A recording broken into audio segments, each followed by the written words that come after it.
Bismillahirrahmanirrahim. Assalamualaikum warahmatullahi wabarakatuh.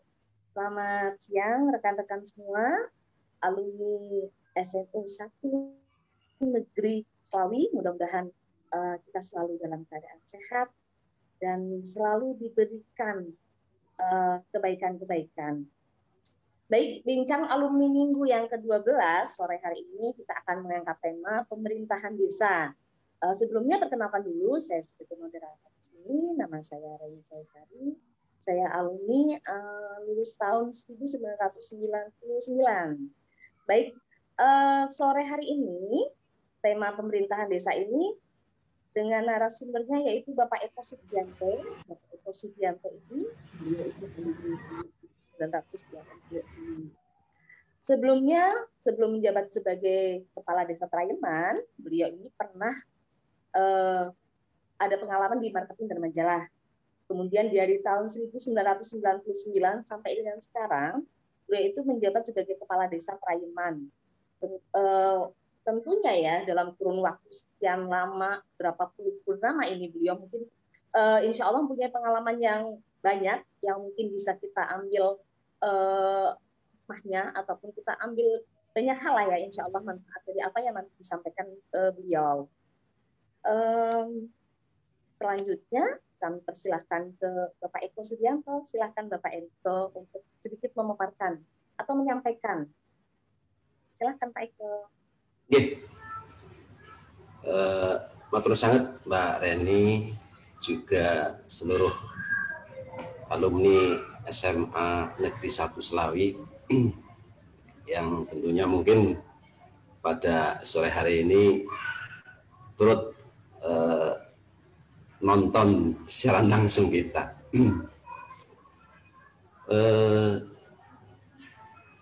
Kaitannya dengan lamanya saya jadi kades di Desa Trayeman,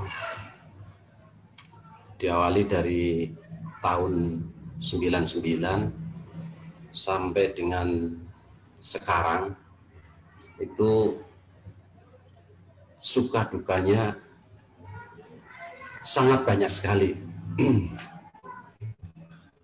Intinya bahwa pemerintah desa itu berjalan dengan undang-undang. Berarti sudah 4 kali saya mengalami pergantian undang-undang. Tahun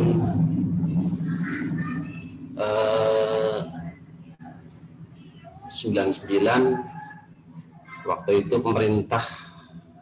pemerintah desa mengacu pada Undang-Undang Desa nomor 5 tahun 79. Di situ peran desa betul-betul sangat sangat kecil sekali, tapi desa dituntut untuk membantu pemerintah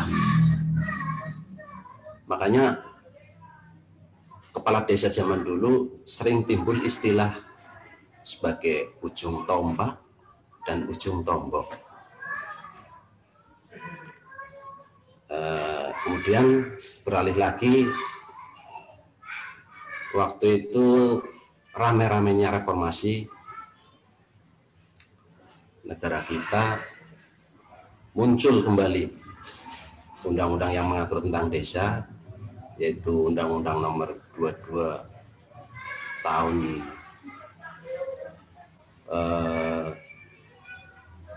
99. Di situ betul-betul bahwa undang-undang itu dibuat sedemokratis mungkin, seterbuka mungkin dari bawah sampai atas. Namun kelemahan Undang-Undang 2299 ini karena antara fungsi kepala desa, maksudnya kewenangan kepala desa dan kewenangan BPD itu sama-sama sejajar. Di sini sering terjadi bentrok, bahkan banyak waktu itu kepala desa yang diturunkan oleh kewenangan BPD pada waktu itu, karena zaman dulu biasanya ketua BPD-nya itu rivalnya ketika masih pilkades dulu. Nah ini betul-betul sangat apik. Kalau menurut saya memang Undang-Undang 2299 itu bagus lah dilihat dari sudut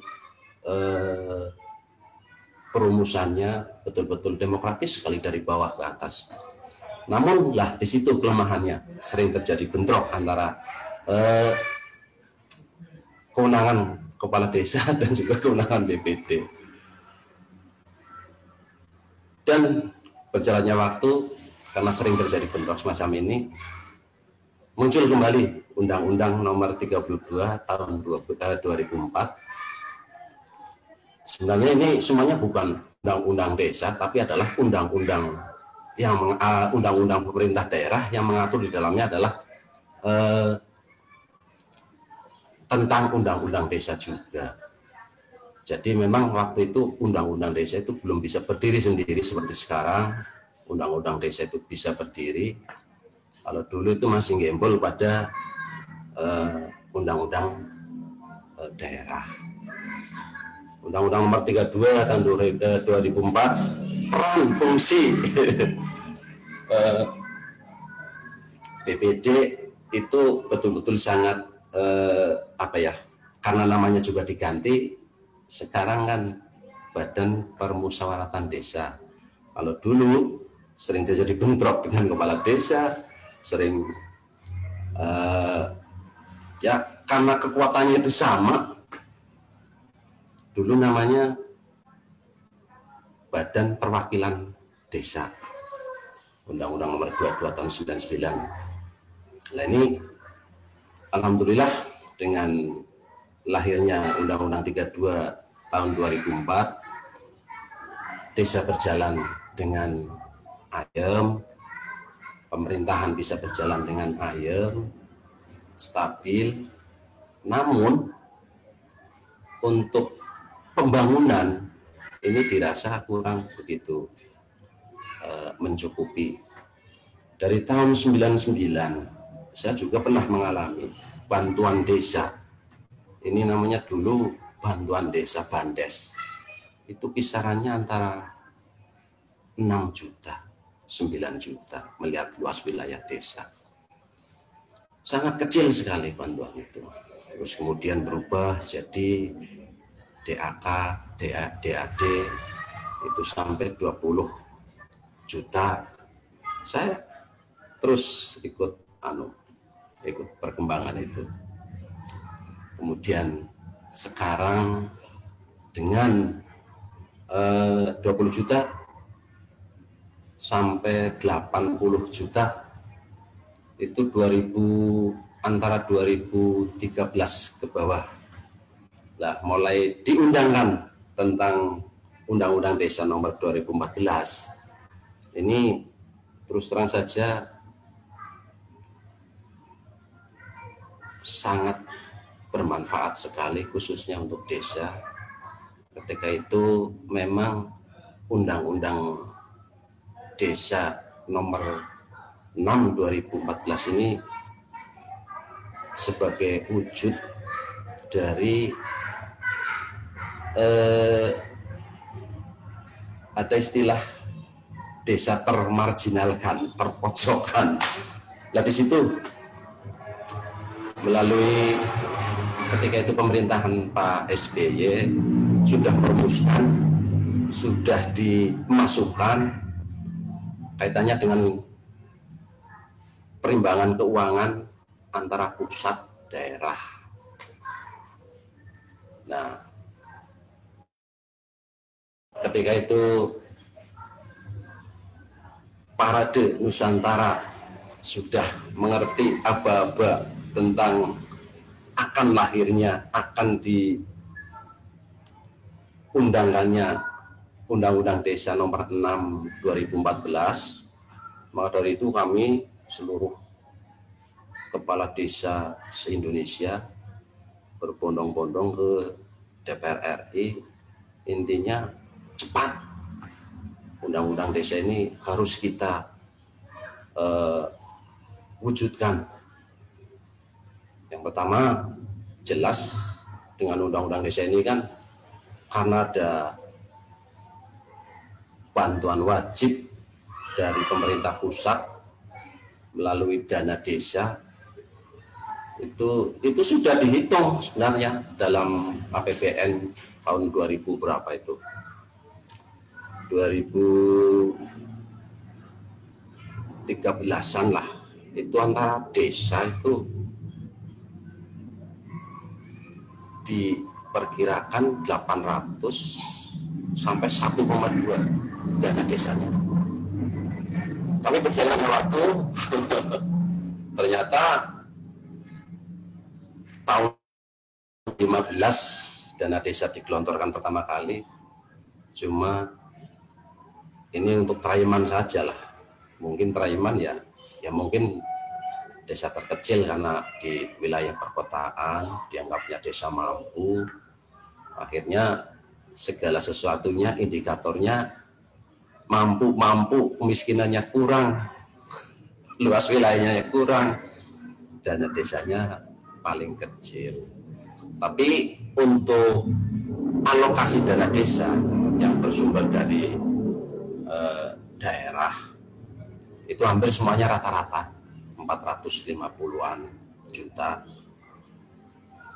dan dana 450-an juta itu yang pertama adalah untuk siltap, penghasilan tetap kepala desa dan perangkat, kemudian lembaga-lembaga lain seperti RT, RW, BPD, PKK itu diposkan dari situ. BPD, RT, RW, Linmas dan semuanya diposkan dari situ. Khusus untuk dana desa difungsikan untuk infrastruktur, pembinaan maupun pemberdayaan masyarakat.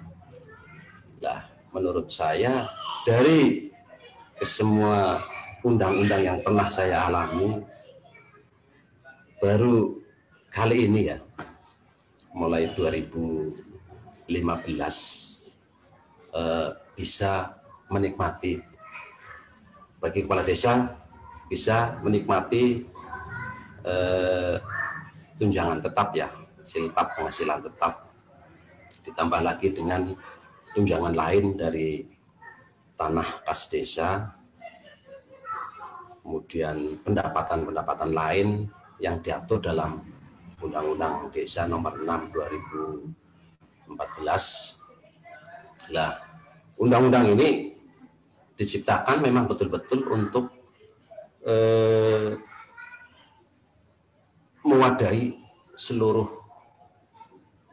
komponen yang ada di masyarakat, baik pemerintah desa, pembangunannya maupun pemberdayaan masyarakatnya.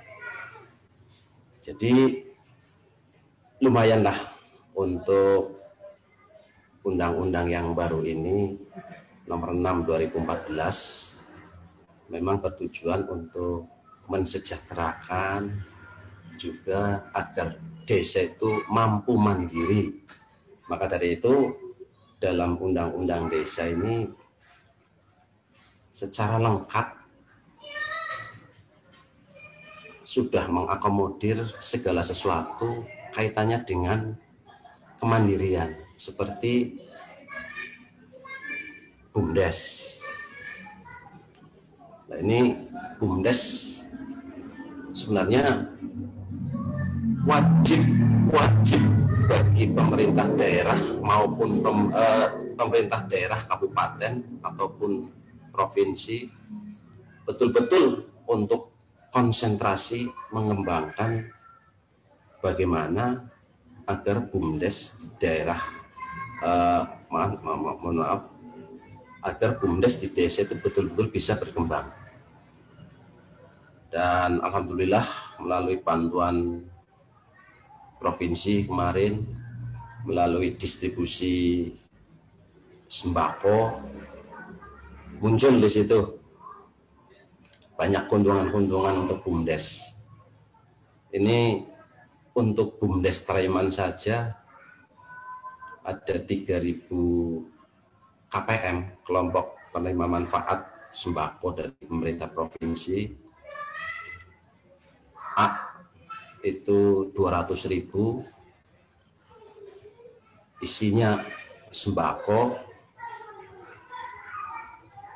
selama 6 kali putaran pendistribusian bisa memberikan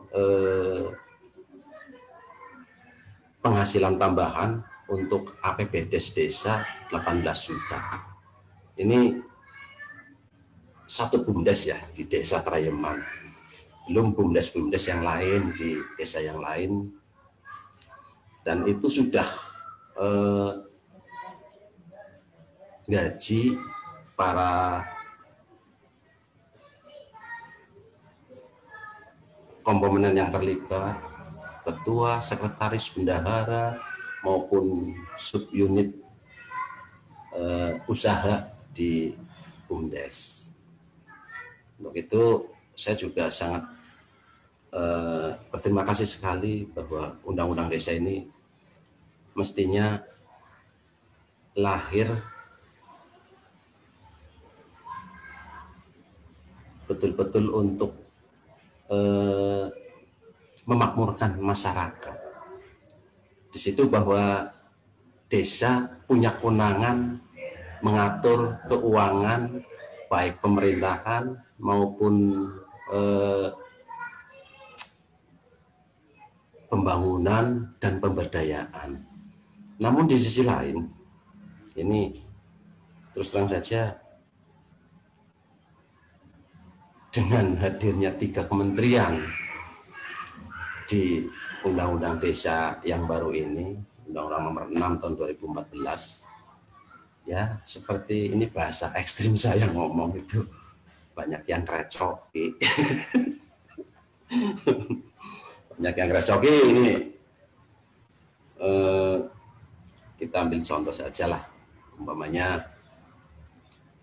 pemerintah pusat memberikan mandat kepada desa untuk melaksanakan program apa, contohnya seperti kemarin APBDes tahun 2020.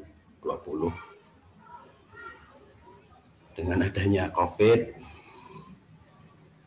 APBDes itu kepangkas untuk BLT dana desa dari dana desa itu hampir 500-an untuk desa Trayeman, hampir 500, belum desa-desa yang lain, karena diambil berdasarkan persentase 30 dan 35% dari DD. Kalau umpamanya DD-nya 900 ke bawah itu pakai persentase 30%, 900 ke atas pakai persentase 35%. Nah, di situ selama 1 tahun 2020 berarti desa tidak bisa membangun seperti tahun-tahun sebelumnya, di sini paling sisa untuk infrastruktur kisaran ratusan. Ini yang jadi masalah kan kalau seandainya banyak infrastruktur desa yang pada rusak, itu sebenarnya masalah buat kita. Lah, untuk tahun 2021 ini kembali seperti itu lagi. Melalui instruksi Menteri Dalam Negeri, desa disuruh membuat posko siaga COVID. Nah, posko siaga COVID ini tujuannya adalah memantau, mendata, barangkali ada warga kita yang terkena COVID. Nah, ini ternyata ada anggaran, diambilkan 8% dari DD yang ada di desa masing-masing. Kalau untuk desa Traiman, DD 800 berapa karena DD-nya turun tahun sekarang, dan semuanya hampir semua desa di Kabupaten Tegal turun, itu dianggarkan 73 juta untuk posko COVID, diantaranya adalah untuk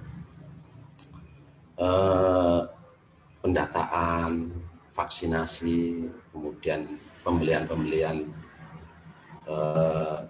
umpamanya hand sanitizer, kemudian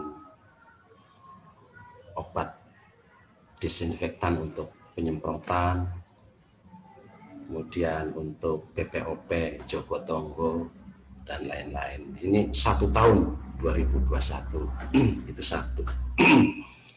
Kemudian wajib tidak wajib, tapi wajib desa untuk menggelontorkan kembali dana desanya untuk membantu warga yang kurang mampu.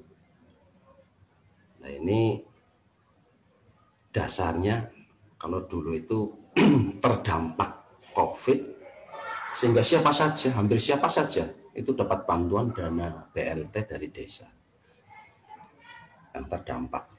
Contohnya seniman itu terdampak COVID jelas, karena selama itu pula mereka itu betul-betul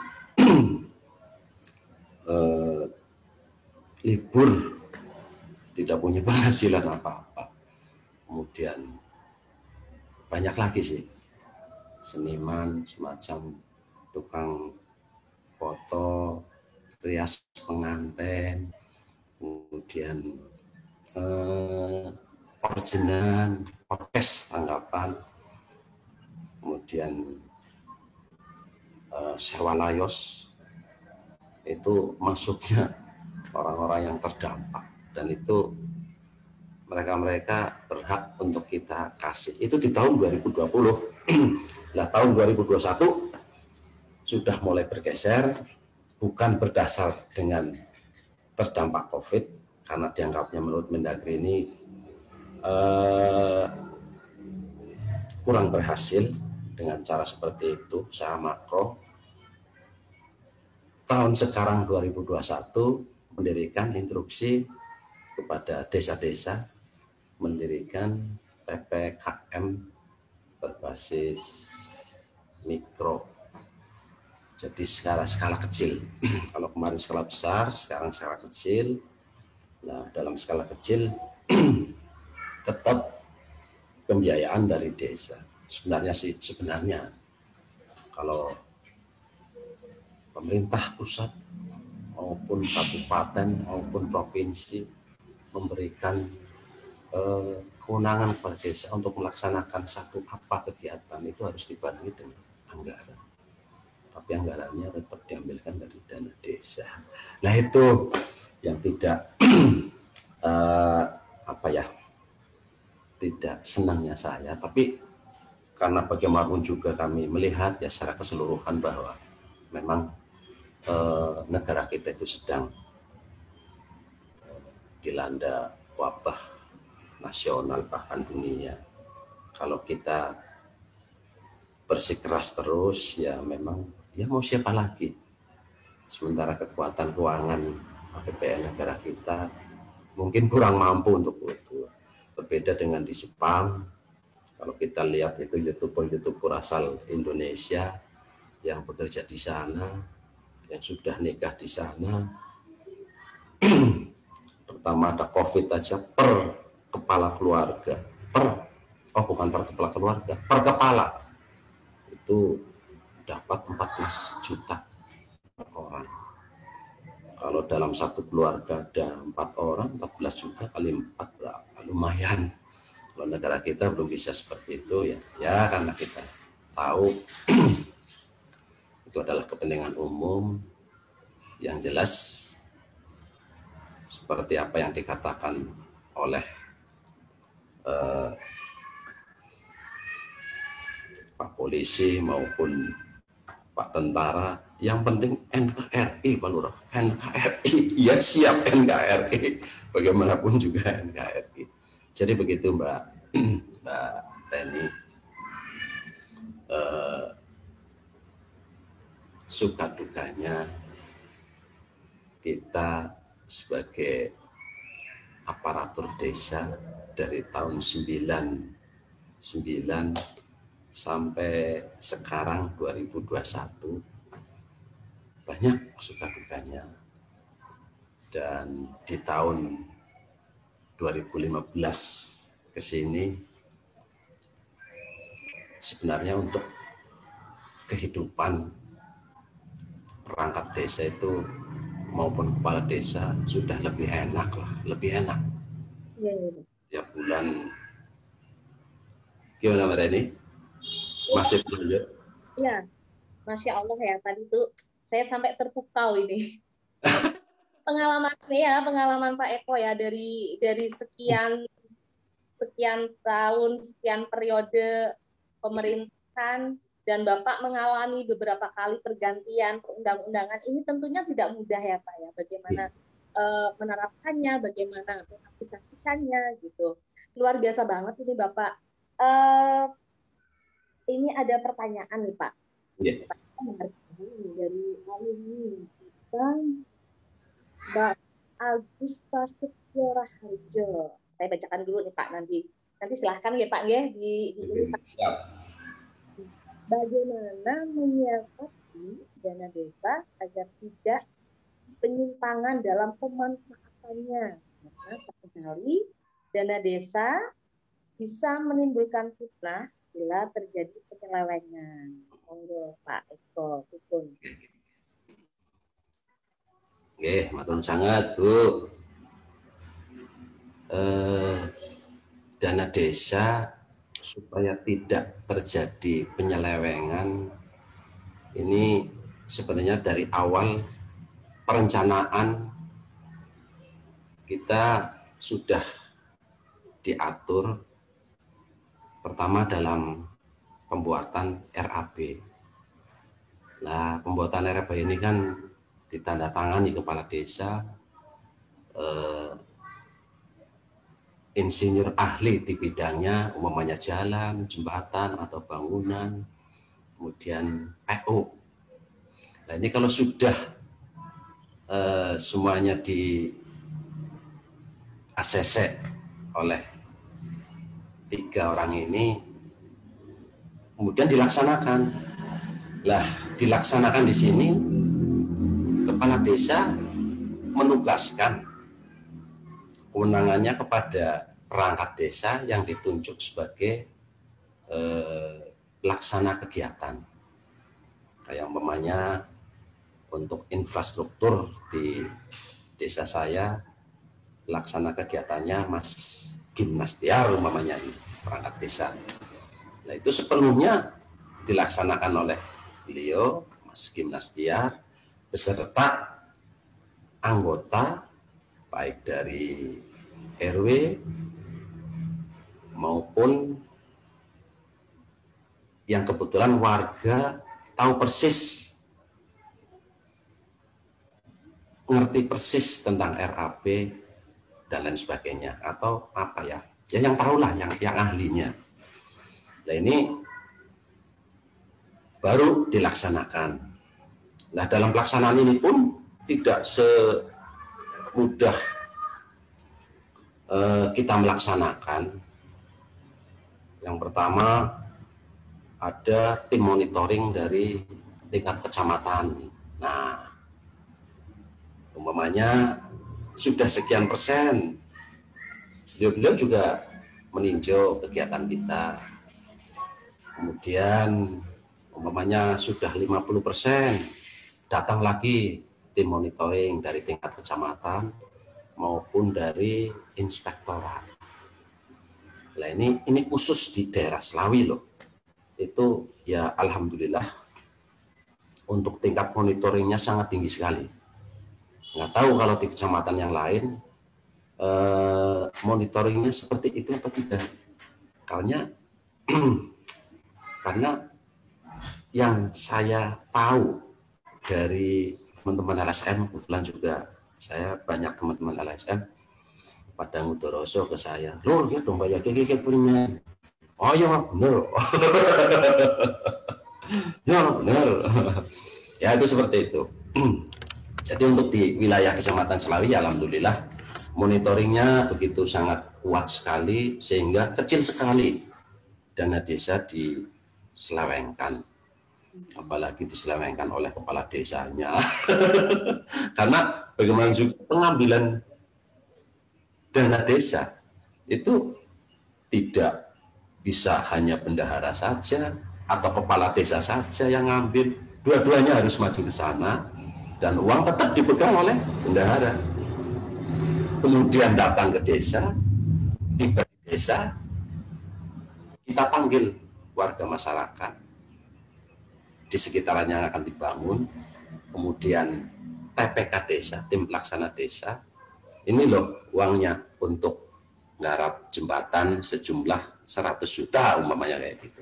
Jadi betul-betul pengawasannya melekat, baik dari warganya sendiri, PPD-nya juga dilibatkan, dan dari kecamatan pun turut memonitor kegiatan. Mekaten Bu. Monitoringnya ya Pak, jadi penggunaan dana desa itu tidak serta-merta digunakan begitu saja ya Pak ya. Tentunya yang utamanya itu ya Pak ya, harus ada perencanaan yang matang dulu ya Pak. Iya betul. Penggunaan dana desa ini. Ini tantangan banget ya Pak buat jenengan sebagai kepala desa ya. Gimana Bu? Iya, jadi kayak tantangan juga buat panjenengan nih sebagai kades nih. Iya betul tantangan. Oh ya Pak, jadi ini saya sapa dulu nih Pak, ada beberapa teman kita nih Pak. Ada ini Ibu Aning Labiati, Ibu Diah Palu Pining Tias, ada Bapak Syakur Abdul Syakur, ada Mas Mudofar juga. Dan mudah-mudahan ya teman-teman rekan-rekan kita yang ada di luar Tegal, ada yang dimanapun berada, ini karena ada beberapa, saya informasi dapat itu beberapa yang mengalami banjir ya Pak ya, mudah-mudahan selalu dalam keadaan sehat Pak. Di Trayeman aman ya Pak ya? Alhamdulillah aman Mbak Reni. Allah, ini Pak Kadesnya kayaknya cukup ini juga ya, cukup punya tempat tersendiri di hati masyarakatnya sampai sekian tahun loh ya. Amin. Nah, sekarang saya mau tanya nih Pak, tadi kan Bapak membahas kaitannya dengan desa mandiri nih Pak. Untuk desa Trayeman ini sendiri, ada ini nggak sih Pak? Ada peluang potensi lainnya nggak sih Pak? Sesuatu yang bisa digali menjadi potensi desa kayak semacam menjadi khasnya desa Trayeman nih. Kayak di Klaten itu kan ada desa Ponggok ya, dia punya misalkan gitu loh. Untuk desa Trayeman sendiri Pak? Untuk desa Trayeman melalui program inovasi desa mulai tahun 2020 kami sudah merencanakan Bu, Mbak Reni. Ini kita gali dari potensi desa yang ada. Kalau desa-desa di wilayah kecamatan mana bumi Jawa maupun daerah gunung pegunungan yang punya view bagus-bagus. Memang kebanyakan mereka inovasi desanya adalah wisata desa, Bu, Mbak Reni. Jadi memang itu adalah potensi daerah-daerah atas. Lah untuk potensi daerah-daerah di Kecamatan Selawi memang sangat sulit sekali. Akhirnya kami merumuskan supaya bagaimanapun juga agar kita bisa memberdayakan masyarakat secara tidak langsung, mengumpulkan masyarakat dalam satu tempat sehingga nanti bisa tumbuh perekonomian di situ. Lah, rencana desa kami mulai tahun 2020 sudah mulai pondasi pembangunan gedung serbaguna. Nah, gedung serbaguna di situ nanti karena luas wilayahnya, luas areanya ada 4 hektaran, lapangan sepak bolanya kita benahi bertaraf nasional lah. Kemudian lapangan bulu tangkisnya nanti di dalam gedung, ada 3 lane, lapangan voli, semuanya jadi satu tempat di situ. Dan tidak menutup kemungkinan nanti akan kita bangun di situ ruang terbuka hijau untuk desa, seperti di Desa Kambangan, hanya membangun ruang terbuka hijau di samping lapangan sepak bola, itu sudah bisa membuat kerumunan warga di situ. Kerumunan warga dalam arti ada yang dagang, banyak yang dagang di situ. Dagang apa aja lah, intinya masakan khas orang-orang sana. Lah kami pun berencana seperti itu. Karena inovasi desa yang jelas nantinya tujuan dari Undang-Undang Desa Nomor 6 2014 untuk menuju kemandirian desa. Sehingga barangkali nanti dana desa tidak wajib lagi untuk desa. Kita sudah punya aset yang besar yang bisa nambah pendapatan asli desa. Oke, ngaten Mbak Reni. Ya Pak, ya menarik sekali. Ini tentunya tadi ya bisa terrealisasi gitu loh. Adanya gedung, serbaguna. Jadi ini bisa jadi untuk menambah pendapatan untuk kas desanya juga ya Pak ya. Dan nantinya tentunya untuk kesejahteraan masyarakatnya ya Pak ya. Terus tadi yang tadi lapangan terbuka hijau Pak, itu berarti kayak semacam taman kayak gitu ya Pak ya? Kayak ada. Nah itu biasanya Pak spot-spot foto Pak nanti Pak yang Pak. Ayo Pak, masa diajak sekalian. Kalau misalkan wisatanya sudah, mungkin kalau di daerah atas mungkin wisatanya bisa wisata yang kaitannya dengan alam ya. Siapa tahu Pak di ini nanti di Desa Traiman jadi wisatanya juga apa wisata foto Pak. Bisa. Nanti Kades nantinya akan dibangun seperti apa nih? Iya. Menarik ya. Yang jelas Pak untuk membangun suatu desa ini ya tentunya kita Bapak menerima amanah terus kemudian melaksanakan apa yang sudah menjadi tadi yang diinikan sama pemerintah pusat ya yang harus dilaksanakan. Tentunya Pak kedepannya apa nanti yang akan disiapkan karena tentunya antara desa satu dengan desa lainnya akan ada persaingan dalam arti menggali potensi desanya, kemudian sampai dengan nanti mewujudkan desa ini benar-benar seperti yang tadi Bapak sampaikan, desa yang mandiri gitu ya. Ya.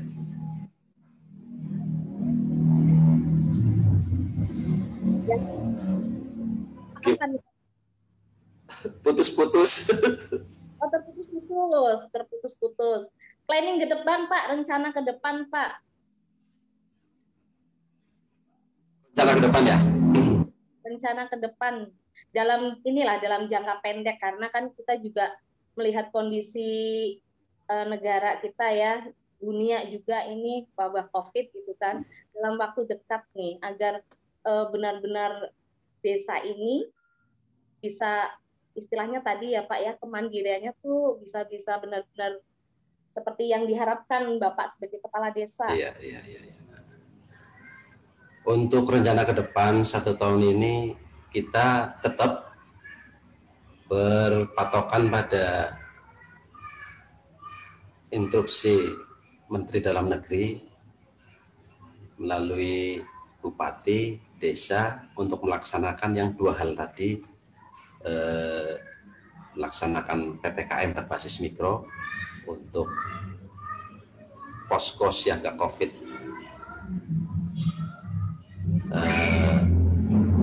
desa Traiman. Kemudian tidak lupa juga nanti tetap kita memberikan BLT desa berbasis data terpadu tentang berapa sih jumlah kemiskinan di desa. Itu datanya ada semuanya, dan itu bersumber dari data itu. Di luar dari data itu, ya berarti mereka tidak dapat menerima bantuan. Bisa diakses itu antara 20 hari, baru bisa dirubah data itu. Orang tersebut bisa dimasukkan ke dalam data data terpadu. Kemudian tetap kita melaksanakan program yang tertinggal. Seperti ya mestinya 2021 kita gedung sudah bisa jadi, tapi dengan adanya kegiatan semacam ini melalui instruksi Menteri Dalam Negeri untuk melaksanakan kegiatan tersebut menunda juga.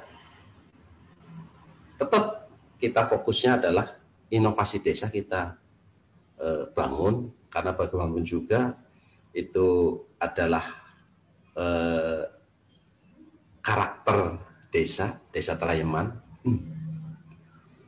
Dan kemudian untuk jangka menengahnya melalui RKP desa yang sudah ditetapkan kemarin, tetap kita ada pembangunan fisik walaupun jumlahnya sedikit, hanya perbaikan saluran air, kemudian melaksanakan kembali pembangunan gedung, itu saja Bu. Pak, semua itu bisa berjalan dengan lancar ya Pak, dan dimudahkan semuanya. Aku sebenarnya tadi penasaran sih, pengen tanya di awal gitu loh, udah nggak sabar pengen tanya di awal, cuman saya harus tahan diri nih. Saya pengen tahu banget gitu. Apa sih yang bikin warga Trayeman tuh kayaknya tuh benar-benar mencintai seorang Pak Kades gitu loh. Nah itu komunikasinya Bapak nih dengan warga nih, gitu. Sering ada beberapa kegiatan. Itu memang tidak ada ilmunya, tidak ada pendidikannya, cara-cara kepala desa menghadapi warga masyarakatnya. Nah, namun demikian mungkin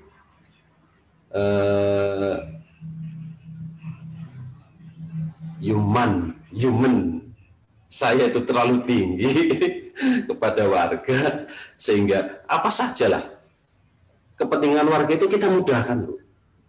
Jangan kita persulit. Ini sebenarnya kalau yang semacam itu kita tidak mengindahkan itu, otomatis warga itu selalu nyirin lah, kata orang Jawa itu nyirin, kok lurah kangelan dijaluki tanda tangan ini mau kangelan, nah semacam itu. Nah kalau saya di sepeda motor juga taksi habis stempel, di balai desa juga taksi habis stempel. Kalau memang warga kebetulan mencari saya di desa tidak ada, di rumah tidak ada, takbel warganya mana? Sini, saya di sini, apa saya ke situ? Itu seperti itu Bu, kita siasati ya, ya bagaimanapun juga kita selaku pelayan masyarakat ya, bagaimana kita melayani dia saja. Toh di balik itu juga ada bukan pengharapan ya, ya seperti awet yang tidak terlihat, akhirnya mereka itu kan menghormati kita. Benar. Enggak. Terus jangan membuat kita kayak apa ya, kayak diwegai, itu jangan lah. Alhamdulillah ini ya, sore ini tuh, wah, ini benar-benar perbincangan yang menarik sekali nih. Saya bisa ketemu dengan sosok Pak Kades yang benar-benar sepertinya benar-benar punya hati di masyarakat, di hati masyarakatnya. Pak, sebelum closing nih, apa sih yang ingin Bapak sampaikan nih?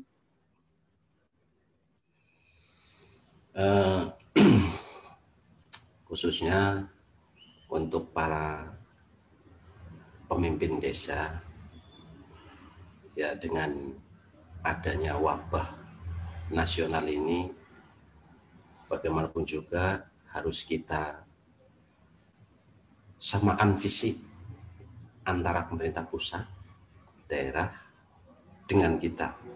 Jadi jangan kayak wong lain lah, intinya kayak gue dipotong anggaran ora gelem. Dan kayak itulah umpamanya dipotong anggaran ora gelem.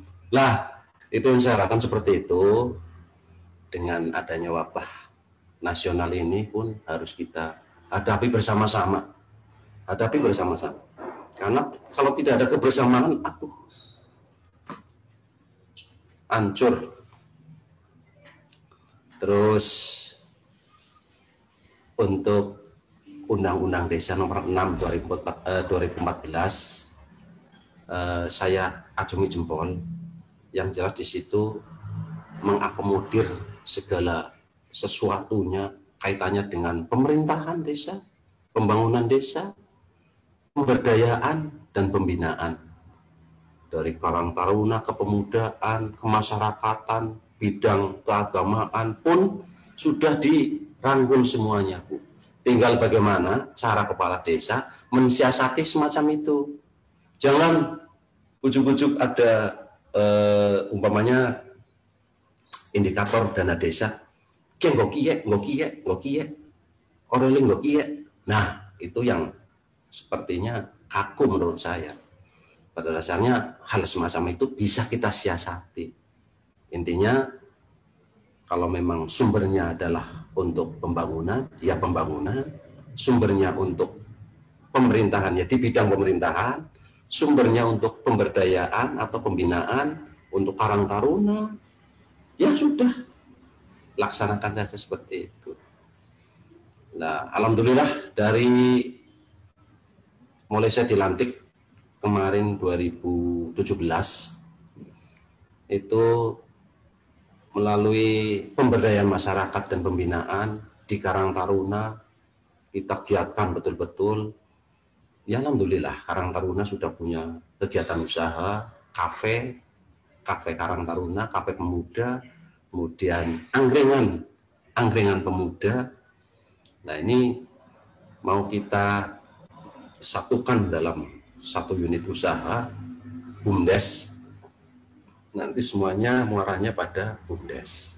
Sehingga seperti pengelolaan gedung olahraga, aset-aset desa, nanti semuanya muaranya ke badan usaha milik desa. Makaten Bu Rani. Sangat Bapak Kades. Iya. Benar-benar sore yang luar biasa. Terima kasih buat waktunya Pak Eko, udah sharing, kita jadi tahu nih, oh ternyata pemerintahan desa itu seperti ini, penggunaan dananya seperti ini, peraturannya seperti ini. Jadi insya Allah ya Pak, kita ke depannya jadi insya Allah jadi warga desa yang bisa mencintai kepala desanya. Amin. Terima kasih Pak Kades, semoga selalu disehatkan. Ya, amin. Ketemu di lain kesempatan, barangkali nanti ya Pak ya ada mungkin ada topik perbincangan yang menarik lagi, yang lebih menarik dari ini lagi. Terima kasih Pak Kades. Nggih, matur sanget. Alhamdulillah sore hari ini bincang alumni yang ke-12 sudah bisa kita laksanakan. Terima kasih untuk teman-teman rekan-rekan yang sudah mengikuti, yang sudah menyimak. Dan maaf tadi ada beberapa teman rekan yang mungkin belum bisa saya sapa. Dan apabila ada kesalahan, datangnya dari saya, karena semua yang benar datangnya dari Allah. Semoga semua selalu disehatkan, selalu dalam perlindungan Allah, dan bisa ketemu lagi di bincang alumni berikutnya. Wassalamualaikum warahmatullahi wabarakatuh.